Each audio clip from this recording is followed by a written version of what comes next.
ഇനി പ്രേക്ഷകർ കാണാൻ പോകുന്നത് ഇതിന് തൊട്ടു മുൻപ് ഒരു പെൺകുട്ടിയെ കാണാതാകുന്നു. ഈ തിക്കിലും തിരക്കിലും പെട്ട് ആ പെൺകുട്ടിയെ കാണാതാകുമ്പോൾ വിജയ് പറയുന്നു ആ കുട്ടിയെ തെരഞ്ഞ് കണ്ടുപിടിക്കണം. അപ്പോൾ വിജയ് അത് പറയുന്നത് ആ ദൃശ്യങ്ങൾ കൂടി നമുക്കൊന്ന് കാണാം. அஷ்மிகா 9 வயசுல ஒரு பொண்ணு காணுமா? தம்பிகளா கொஞ்சம் தேடி கண்டுபிடிச்சு கொடுத்துருங்க. அஷ்மிகா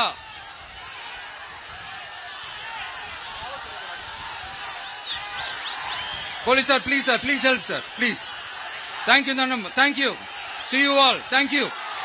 Confident ஆருங்க, நல்லதே நடக்கும். வெற்றி நிச்சயம். மீண்டும் சந்திக்கும் வரை நன்றி வணக்கம்.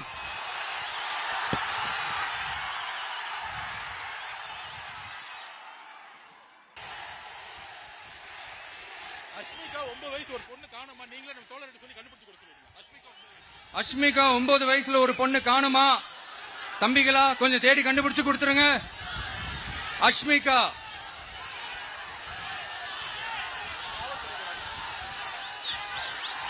Police sir, please help sir, please. Thank you Nanam, thank you. See you all, thank you.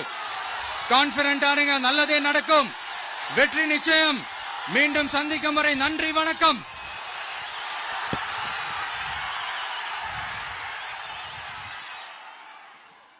ദുരന്തത്തിന് തൊട്ടു മുൻപ് ഹഷ്മിക എന്ന് പറയുന്ന 9 വയസ്സുകാരിയായ പെൺകുട്ടിയെ കാണാനില്ല. പോലീസുകാരോടടക്കം ആ പെൺകുട്ടിയെ കണ്ടുപിടിക്കുക, ആദ്യം തൻ്റെ സഹപ്രവർത്തകരോടും സഹോദരങ്ങളെ അവളെ ഒന്ന് കണ്ടെത്താനുള്ള ശ്രമം നടത്തണമെന്ന് പറയുന്നു. അതിനുശേഷം പോലീസിൻ്റെ സഹായം അഭ്യർത്ഥിക്കുന്നു.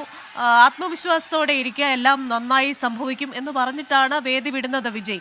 അപ്പോഴും വിജയുടെ ശരീരഭാഷയിലാണെങ്കിലും വിജയ് പ്രസംഗം അവസാനിപ്പിക്കുന്നതിലാണെങ്കിലും ഈ പെൺകുട്ടിയെ തിരയണം എന്ന് പറയുന്നതിലെ ആത്മാർത്ഥതയിലാണെങ്കിൽ നമുക്ക് അതിലൊന്നും സംശയിക്കാനാകുന്നില്ല. കാരണം വിജയ്ക്ക് ഈ സംഭവിച്ച ദുരന്തം അല്ലെങ്കിൽ സംഭവിക്കാനിരിക്കുന്ന ദുരന്തം അതിന് ഗ്രാവിറ്റി എത്രത്തോളം ഉണ്ടെന്ന് ഒരു കാരണവശാലും ഊഹിക്കാനാവുന്നില്ല. തീർച്ചയായിട്ടും അതിൻ്റെ അടിസ്ഥാനത്തിലായിരുന്നു അദ്ദേഹത്തിൻ്റെ ആ പ്രതികരണങ്ങൾ. അദ്ദേഹം വേദി വിട്ടു പോകുന്നത്. ഒരാളെങ്കിലും മരിച്ചു എന്ന ഒരു സൂചന അവിടെ ഉണ്ടായിരുന്നെങ്കിൽ ഒരു കാരണവശാലും വിജയ്ക്ക് ആ മട്ടിൽ വേദി വിട്ടു പോകാനാകുമായിരുന്നില്ല എന്ന് നമുക്ക് മനസ്സിലാക്കാം ആ ദൃശ്യങ്ങളിൽ നിന്ന്.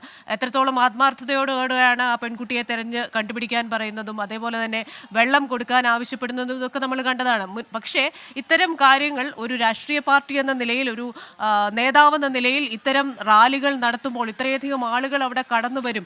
അത്രയുമധികം ആളുകൾ അത്രയും ചുരുങ്ങിയ ഒരു ഇടത്തേക്ക് വരുമ്പോൾ അത് അപകടത്തിൽ കലാശിക്കും എന്ന് മുൻകൂട്ടി കാണാനുള്ള വിഷൻ ഒരു നേതാവിനുണ്ടാകണം. അത് അദ്ദേഹത്തിന് ഇല്ലാതെ പോയി, അദ്ദേഹത്തിന്റെ പാർട്ടിയിൽ ഉള്ളവർക്കില്ലാതെ പോയി. ലോകത്തെവിടെയായാലും ഏത് സമയത്തും 24 വാർത്തകളും ഓഗ്മെന്റഡ് റിയാലിറ്റി പാക്കേജുകളും എക്സ്പ്ലെയിനറുകളും വിശദമായി കാണാൻ ഞങ്ങളുടെ യൂട്യൂബ് ചാനൽ നിങ്ങൾക്ക് സബ്സ്ക്രൈബ് ചെയ്യാം.